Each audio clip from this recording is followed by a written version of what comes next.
మీకేంటే ముందు చూస్తే వెనక చూస్తే గొయ్యిలాగా అడిగింది మీరు అడిగిన ప్రశ్న. ఇక్కడ రాజీనామా చేయమంటే కాంగ్రెస్ వాళ్ళకి కోపం వస్తుంది, అక్కడ పంజాబ్లో చేయమంటే అరవింద్ కేజ్రీవాల్కి కోపం వస్తుంది. వాళ్ళ గైడెన్స్లో అసలు నాయకులు కదా వాళ్ళు. అసలు దీన్ని ఇలాంటి వాటిని నడిపిస్తున్న వాళ్ళు ఎందుకు రెస్పాండ్ అవుతారు? కర్ణాటక కూడా మరి మాట్లాడాలి, ప్రియాంక వాద్రా మాట్లాడాలి, ఎందుకు మాట్లాడలే ఆవిడ? అదే అంటున్నాను నేను, సెలెక్టివ్గా కొన్ని విషయాల్లోనే మేము మాట్లాడతాం, మిగతా దగ్గర మాట్లాడాం. అది బీజేపీ కాబట్టి మాట్లాడతాం. పేపర్ లీక్కి మేము ఎడ్యుకేషన్ మినిస్టర్ని రాజీనామా చేయమంటాం, అవసరమైతే అమిత్ షాని రాజీనామా చేయమంటాం, మోదీ కూడా రాజీనామా చేయాలి. వీళ్ళు చూడండి ఎంత కండకావరం, ఎంత అహంకారంతో వీళ్ళు మాట్లాడుతున్నారంటే. అభిజిత్ దిప్కే నేను వాడు మాట్లాడుతుంది నిజంగానే వార్డన్ వస్తుంది నోటి నుంచి, I'm sorry to say this, but ఆ మాట మాట్లాడకూడదు కావచ్చు, బట్ చెప్తున్నాను. నరేంద్ర మోదీని దూషించిన వాటిని చూస్తే ఇది పెద్ద విషయం కాదేమో, బట్ ఎస్ నరేంద్ర మోదీ ముందట ప్రాంప్టర్గా పెడుతున్నాడని ఐబాల్స్లో చూపించి మాట్లాడతారు. లేదనంటే ఆయన ఫేస్ అంతగా గ్లో అవుతోంది ఏంటి, ఏ క్రీమ్ వాడుతున్నాడని మాట్లాడతారు పిచ్చిగా. అంటే ఆయన మష్రూమ్స్ తింటున్నాడు కాబట్టి ఇదంతా మాట్లాడుతున్నాడు అంటారు. ఫ్రాన్స్ అని చెప్పి ఆయన ఇంగ్లీష్ని అవహేళన చేస్తారు, ఓకే ఇంగ్లీష్ని, ఓకే ఇవన్నీ చేయవచ్చట. దిప్కేని మాత్రం ఒక మాట అనకూడదు, విద్యార్థి కాబట్టి అలా అనకూడదు, మేము విద్యార్థులు అవమానిస్తారా అంటాడు రాహుల్ గాంధీ.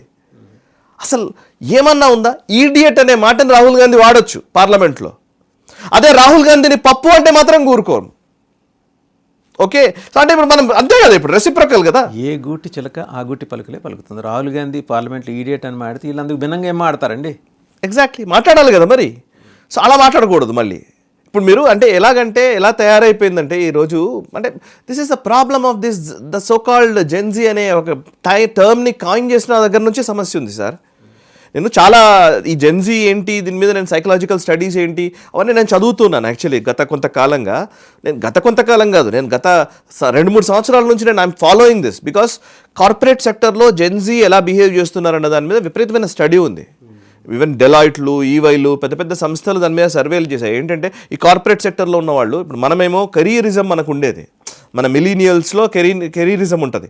అంతకుముందు వాళ్ళ కెరీరిజం కంటే కూడా వాళ్ళకు ఒక ఉద్యోగం చేయడం ఒక బాధ్యత, రెస్పాన్సిబిలిటీగానే చేసుకుంటాం. మనకు కెరీర్ కొన్ని రోజుల వరకు మనం దాని పని, నెక్స్ట్ జనరేషన్కి ఇట్స్ నాట్ కెరియర్. వాళ్ళకి ఏంటంటే ఆ రోజు వాళ్ళని ఇప్పుడు రాత్రికి రాత్రి రాజీనామా చేసి వెళ్ళిపోయే సంస్కృతి జెన్జీల్లో ఎక్కువ ఉంటుందంట. అంటే మనము ఏదైనా ఒక బాధ్యత తీసుకున్న తర్వాత బాధ్యత నుంచి తప్పుకోవాలంటే మనకు చాలా టైం పడుతుంది, అంత ఈజీగా మనం తప్పుకోలేం. బికాజ్ మనకు చాలా ఫ్యాక్టర్స్ ఉంటాయి.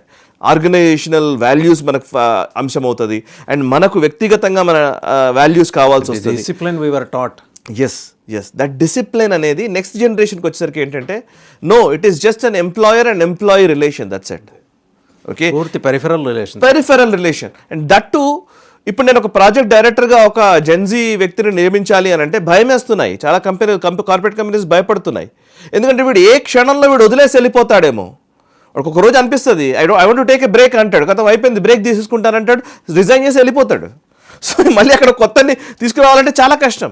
దట్ డిఫైన్డ్ రోల్స్లో అందరూ ఉన్నారని నేను అనను, కొంతమంది అందులో మళ్ళీ చాలా ప్రబలుతోంది. మీరు అనేది కరెక్టే, ప్రబలుతోంది. గతంతో పోల్చితే అది పెరిగింది. Because that attention span is the problem.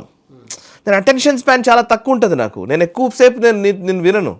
You know sir, నేను చాలా కీలకమైన విషయం చెప్తాను. ఇప్పుడు ఈ అభిజిత్ దిప్కే ఈ బొద్దింకల ఉద్యమం సక్సెస్ అవ్వడానికి one of the main reason is these algorithms.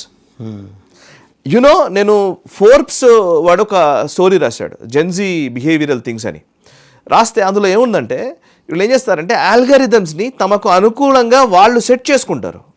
మీరు ఇప్పుడు యూట్యూబ్ అల్గారిథంతో పోల్చితే ఫేస్బుక్ అల్గారిథం డిఫరెంట్గా ఉంటుంది, ఫేస్బుక్తో పోల్చితే ఇన్స్టాగ్రామ్ ఇంకా డిఫరెంట్గా ఉంటుంది. ఎలాగా అంటే మీరు ఇప్పుడు యూట్యూబ్లో 2-3 వీడియోస్ చూసారనుకోండి, ఇప్పుడు ఫర్ ఎగ్జాంపుల్ మనం ఇప్పుడు 99 TV ఉంది అనుకోండి, 3 million సబ్స్క్రైబర్ బేస్ ఉన్న ఛానల్ అనుకోండి. 3 million సబ్స్క్రైబర్ బేస్కి ఈ 99 TV వీడియో వెళ్ళదు. ఏ వీడియోలు అయితే వ్యూవర్స్ చూస్తున్నారో వాటికి అనుగుణమైన వీడియో ఇందులో వస్తే అది చూస్తారు. అంటే వ్యూవర్స్ ఏం ఆలోచిస్తున్నారో దాన్ని బేస్ చేసుకొని మనకు వీడియో ప్రాంప్టింగ్ జరుగుతుంది. ఇది యూట్యూబ్లో అయితే ఒక మేర మనల్ని స్టడీ చేస్తుంది గూగుల్ స్టడీ చేసి పర్టికులర్లీ ఈ పర్టికులర్ వ్యక్తి పలానా వాసు అనే వ్యక్తి గార్డెనింగ్ వీడియోస్ చూస్తున్నాడు, గార్డెనింగ్ ప్రమోట్ చేస్తున్నాడు, పలానా ఒక బీజేపీకి సంబంధించిన వీడియోలు చూస్తున్నాడు, ఆ వీడియోలు ప్రమోట్ అవుతాయి. అందులో మళ్ళీ ఐడియాలజికల్ డిఫరెన్సెస్, లేకపోతే ఎట్లాంటి వీడియో ఎకనామిక్ సంబంధించిన వీడియోలు చూస్తున్నారా, లేకపోతే గార్డెనింగ్ చూస్తున్నారా, లేకపోతే కుక్కరీ వీడియోస్ చూస్తున్నారా, ఇట్లా డిఫరెన్షియేట్ చేసుకొని దాన్ని బేస్ చేసుకొని ప్రాంప్ట్ చేస్తుంది మీకు యూట్యూబ్. యూట్యూబ్ అల్గారిథం సెట్ కావడానికి, ఒక వ్యక్తికి సంబంధించిన అల్గారిథం సెట్ కావడానికి కొంత టైం పడుతుంది. బట్ ఇన్స్టాగ్రామ్ అలా కాదు. ఇన్స్టాగ్రామ్ మీరు ఒక 3-4 వీడియోలు చూడండి, మీకు ఆ 3-4 వీడియోలు చూడగానే ఇంకా మీ టైం లైన్ మొత్తం, మీ ఫీడ్స్ మొత్తం దాంట్లోకి వెళ్ళిపోతాయి. ఆ రిలేటెడే వస్తాయి. మీరు అందులో మళ్ళీ ఇంకా స్పెసిఫిక్స్ ఉంటాయి. ఇన్స్టాగ్రామ్లో ఇంకా స్పెసిఫిక్స్. యూట్యూబ్లో అయితేనేమో కొంచెం బ్రాడర్గా ఆలోచిస్తుంది. యూట్యూబ్ ఏంటంటే గార్డెనింగ్ లేదా కుకరీ అన్నాం అనుకోండి, ఒక ఫుడ్కి సంబంధించిన రిలేటెడ్ వస్తాయి. ఆ ఫుడ్లో ఇన్స్టాగ్రామ్లోకి వస్తే ఇంకాస్త స్పెసిఫికేషన్, ఆర్గానిక్ ఫుడ్ చూస్తున్నావా, లేకపోతే ఇటాలియన్ ఫుడ్ చూస్తున్నావా, మెక్సికన్ ఫుడ్ చూస్తున్నావా, వాట్ ఎవర్ దట్ స్పెసిఫికేషన్ ఉంటుంది చూస్తా, ఆ స్పెసిఫైడ్ కాంటెంట్ని ప్రమోట్ చేస్తుంది ఇన్స్టాగ్రామ్. సో ఇన్స్టాగ్రామ్ ఆల్గరిథం ఇంకాస్త డిఫైన్డ్గా ఉంటుంది. సో నేను ఎందుకు ఇదంతా చెప్తున్నానంటే, ఈ జెన్జీ ఏంటంటే వీళ్ళ మనస్తత్వాన్ని అంచనా వేసినటువంటి కొంతమంది ఈ సైకియాట్రిస్టులు లేదా వాళ్ళ సైకాలజీ ఎక్స్పర్ట్స్ వీళ్ళు ఇచ్చినటువంటి దాన్ని బట్టి చూస్తే, గతంలో ఉన్నటువంటి మన జనరేషన్, అంతకుముందు జనరేషన్, ఇప్పుడు ఉన్నటువంటి జెన్జీకి కంపేర్ చేసి చూస్తే, జెన్జీ వాళ్ళు క్లియర్గా వాళ్ళకి ఏ ఫీడ్స్ చూడాలనుకుంటున్నారో డిఫైన్ చేసుకుంటున్నారట. నేను అల్గారిథం మీద డిపెండ్ గాను, నేను డిపెండ్ అవుతాను. అంటే ఏంటి, వాళ్ళు ఏం చేస్తున్నారంటే ఏ వీడియోస్ చూస్తారో మీరు చూడండి, యాక్టివిటీలోకి వస్తే కమెంట్స్ చేయడము, లైక్స్ చేయడము, సబ్స్క్రైబ్ చేయడము, ఫాలో అవ్వడము, ఇట్లాంటివి ఉంటాయి కదా. వీటిల్లో మీరు ఏ దాన్నైతే ఫాలో అవుతున్నారో దాన్ని నేను ఎక్స్ప్లిసిట్గా నేను చెప్పాను అనుకోండి, రివ్యూ ఇవ్వడం ఉంటుంది. ఒక పర్టికులర్ రెస్టారెంట్ని చూశాను నేను, ఆ రెస్టారెంట్కి రివ్యూ ఇచ్చామనంటే ఆ పర్టికులర్ రివ్యూని బేస్ చేసుకుని నీకు ఫీడ్స్ వస్తాయి. సో నీ కమెంట్స్ని బట్టి నీకు ఫీడ్స్ వస్తాయి. So Gen Z are more engaging అనమాట. వాళ్ళు ఎంగేజ్ అవుతున్నారు బ్రాండ్స్ తోటి, ప్రోడక్ట్స్ తోటి. మనం ఎంగేజ్ అవ్వం. మన జనరేషన్లో ఉన్న వాళ్ళు ఎవరు పెద్దగా కమెంట్ చేయం. మనం ఏదైనా ప్రోడక్ట్ చూస్తే రివ్యూ చేయాలన్న ఆలోచన మనకు రాదు. కానీ జెన్జీ రివ్యూ ఎక్కువ చేస్తారు. అంటే వచ్చినా కూడా చాలా జుడిషియస్గా చేస్తాం. అంటే మనం అంత టైం తీసుకోవాలనుకోము. ఇప్పుడు ఒక హోటల్కి వెళ్ళాము, తిని వచ్చిన తర్వాత రివ్యూ ఇవ్వండి సార్ అన్నారు అనుకోండి, మనం ఇమీడియట్గా బయటకు వచ్చి గూగుల్లో రివ్యూ చేయం కదా, న్యాచురల్లీ ఇవ్వం. ఆ ఆలోచన ఎందుకో రాదు మన జనరేషన్కి. బట్ నెక్స్ట్ జనరేషన్ అలా లేదు. వాడికి బాగుంది అనిపిస్తే ఇమీడియట్గా రివ్యూ చేస్తాడు, బాలేదు అనిపిస్తే కూడా రివ్యూ చేస్తాడు.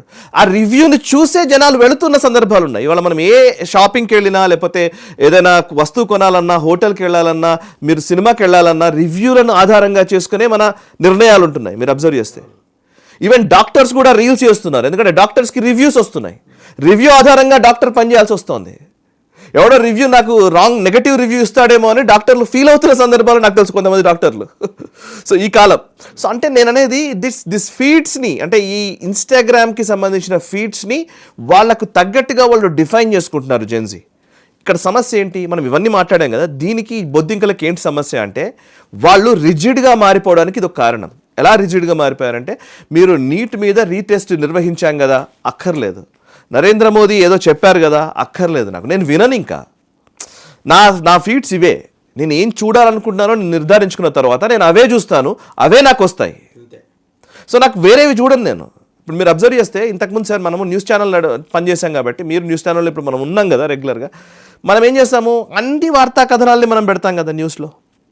మనము పాలిటిక్స్ తీసుకుంటాము, స్పోర్ట్స్ తీసుకుంటాము. ఒక న్యూస్ బులెటిన్ అంటే, ఒక half an hour news bulletin అంటే హెడ్లైన్స్ మొదలుకొని స్పోర్ట్స్ ఐటమ్ లేదా ఎంటర్టైన్మెంట్ ఐటమ్ వరకు అన్నీ కలిపి ఒక న్యూస్ బులెటిన్ మనం ఫ్రేమ్ చేస్తాం, రెడీ చేస్తాం. ఇవాళ అన్నీ కలిపి వండి వార్చేటువంటి ఇది మొత్తం ఒక న్యూస్ బులెటిన్ అనేది యూట్యూబ్ ఫీడ్స్కి అస్సలు పనిచేయదు. మీరు సోషల్ మీడియాకి వర్కౌట్ కాదు అది. బికాజ్ మీరు స్పోర్ట్స్ ఇస్తున్నారు, ఎవరికి నేను ప్రమోట్ చేయాలి దీన్ని, నేను ఈ పర్టికులర్ బులెటిన్ని నేను ఏ వ్యూవర్స్కి నేను ప్రమోట్ చేయాలి అని అల్గారిథం కన్ఫ్యూజ్ అయిపోతుంది. సో అందుకే మీరు దానికి సెపరేట్ వీడియో చేస్తేనే అదేమైనా రీచ్ ఉంటుంది. సో ఇప్పుడు నా పాయింట్ ఏంటంటే, నేను కాంప్రహెన్సివ్గా అన్నీ చూడాలి, అన్ని కోణాల్లో తెలుసుకున్న తర్వాత విశ్లేషించాలి అనేది ఈ జనరేషన్కి తగ్గిపోతుంది. వాళ్ళకి కావాల్సిన దానికి సంబంధించిన సెర్చ్ చేస్తారు, మళ్ళీ వాళ్ళు విపరీతంగా సెర్చ్ చేస్తారు. మనం అనుకునే దానికంటే ఎక్కువ సెర్చ్ చేస్తారు, ఫ్యాక్ట్ చెక్ చేస్తారు, ఇంకోటి చేస్తారు. కానీ వాడికి వచ్చే ఫీడ్స్ ఏవి అనేది చాలా కీలకం. ఇప్పుడు నేను ఎందుకు ఇదంతా మాట్లాడుతున్నానంటే, ఈ Abhijit Dipke, Saurav Das, Ashutosh Ranka, Sonam Wangchuk, the so called cockroach Janata Party success ఇప్పటి వరకు ఈ సక్సెస్గా భావిస్తే కనుక వాళ్ళు because of this meta adjustments, meta algorithm. అందుకే నరేంద్ర మోదీ ప్రభుత్వం మెటా విషయంలో చాలా సీరియస్గా వ్యవహరిస్తోంది.